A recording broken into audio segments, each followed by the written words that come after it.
Kalau dengar kata matematika, apa sih yang kebayang? Pasti angka-angka di buku pelajaran, ya kan? Kaku banget, abstrak. Tapi, gimana kalau saya bilang matematika itu sebenarnya ada di mana-mana, bahkan jadi bagian dari denyut nadi kebudayaan di seluruh dunia? Nah, hari ini kita bakal lihat buktinya bareng-bareng. Jadi pertanyaannya di mana sih matematika itu sembunyi? Padahal dia ada di depan mata kita loh. Pertanyaan inilah yang akan coba kita jawab. Dan untuk nemuin jawabannya, kita akan melakukan perjalanan yang unik banget. Anggap aja ini bukan pelajaran ya, tapi petualangan.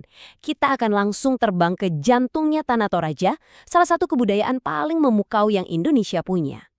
Oke, perhentian pertama kita, Lolai, yang sering disebut negeri di atas awan. Di sini nih, di tengah udaranya yang dinginnya nusuk, kita bakal nemuin petunjuk pertama gimana angka bisa bantu kita ngertiin alam. Coba deh bayangin, siang hari suhunya enak, 20 derajat Celcius. Begitu malam dateng, suhunya anjlok, sampai 5 derajat di bawah titik beku. Gila kan? Nah, gimana caranya kita bisa ngukur perubahan yang sedrastis ini secara akurat? Jawabannya ada di salah satu alat matematika yang paling powerful, bilangan negatif. Gampangnya gini, bilangan negatif itu angka yang nilainya di bawah 0. Jadi waktu kita bilang 5 derajat di bawah titik beku, tanpa sadar kita itu lagi pakai konsep ini. Oke, kita bedah pelan-pelan ya. Anggap aja titik beku itu patokan kita, yaitu angka 0. Nah, suhu siang hari yang 20 derajat di atas 0 itu kita tulis jadi positif 20. Terus suhu malam yang 5 derajat di bawah 0, kita tulisnya jadi negatif 5. Gampang kan? Nah sekarang pertanyaannya, total penurunannya berapa derajat? Dari positif 20 sampai ke negatif 5, itu totalnya lompat 25 derajat. Jauh banget. Nah, ini dia gunanya bilangan negatif. Dia nggak cuma ngasih tahu kalau cuacanya dingin, tapi juga ngukur seberapa drastis perubahannya. Oke, dari puncak gunung yang dingin banget tadi, sekarang kita turun yuk ke aliran sungai Sadan. Ternyata di sini juga angka jadi semacam pemandu dalam kehidupan sehari-hari mereka.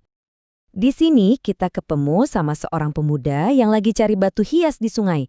Dia mulai dari permukaan air. Ini kita anggap titik 0 lagi ya. Terus dia nyelam sedalam 4 meter. Jadi posisi dia sekarang kalau diukur dari permukaan ya negatif 4 meter. Nah, habis itu dia naik lagi 2 meter, mungkin buat ambil nafas. Kira-kira posisi barunya di mana sekarang? Ini kayak soal matematika sederhana, tapi ada sentuhan bilangan negatifnya. Nah, coba lihat deh gimana visualisasinya. Gampang banget kan? Kita mulai dari negatif 4, terus kita gerak ke atas, ke arah positif, sebanyak 2 langkah. Posisi akhirnya di mana? Yap, di negatif 2. Artinya, dia sekarang ada di kedalaman 2 meter di bawah permukaan. Logis banget kan? Oke, dari alam petualangan kita lanjut lagi. Sekarang kita ke pusat ekonomi Toraja yang super ramai, Pasar Bolu. Di sini bilangan negatif punya arti yang beda lagi. Bukan soal suhu atau kedalaman, tapi soal untung dan rugi. Kita ambil contoh cerita seorang peternak ya. Dia beli seekor kerbau, harganya 10 juta rupiah. Tapi mungkin karena ada kebutuhan mendesak, dia terpaksa harus jual lagi kerbaunya.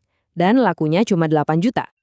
Hitung-hitungannya sebenarnya simpel aja kan, harga jual dikurangi harga beli. Berarti 8 juta dikurangi 10 juta.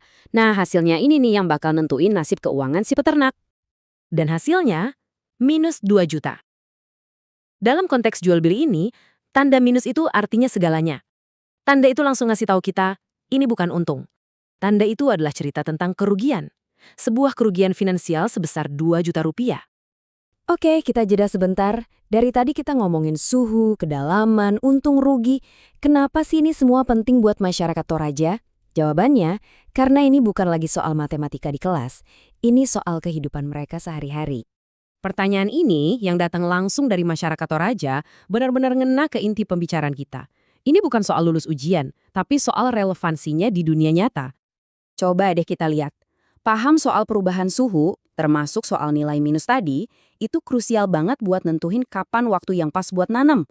Terus, pas bangun rumah tongkonan di tanah yang miring, mereka juga harus ngukur kedalaman fondasi pakai titik acuan. Ini tuh bukan cuma angka di atas kertas. Ini matematika buat bertahan hidup sekaligus buat melestarikan budaya mereka. Keren banget. Jadi kesimpulannya jelas banget ya. Dari dinginnya Lolai, dalamnya Sungai Sa'dan, sampai ramainya Pasar Bolu, kita udah lihat sendiri gimana bilangan negatif itu bukan sekedar konsep abstrak yang pusingin kepala. Tapi ini adalah alat yang benar-benar kuat buat memahami, mengukur, dan ngasih makna ke dunia di sekitar kita. Nah, ini ngebawa kita balik ke pertanyaan awal, tapi kali ini buat Anda. Setelah kita ngelihat jejak angka di Toraja, coba deh sekarang lihat sekeliling Anda. Angka-angka apa, baik itu positif ataupun negatif, yang sebenarnya lagi diam-diam nyeritain kisah hidup Anda?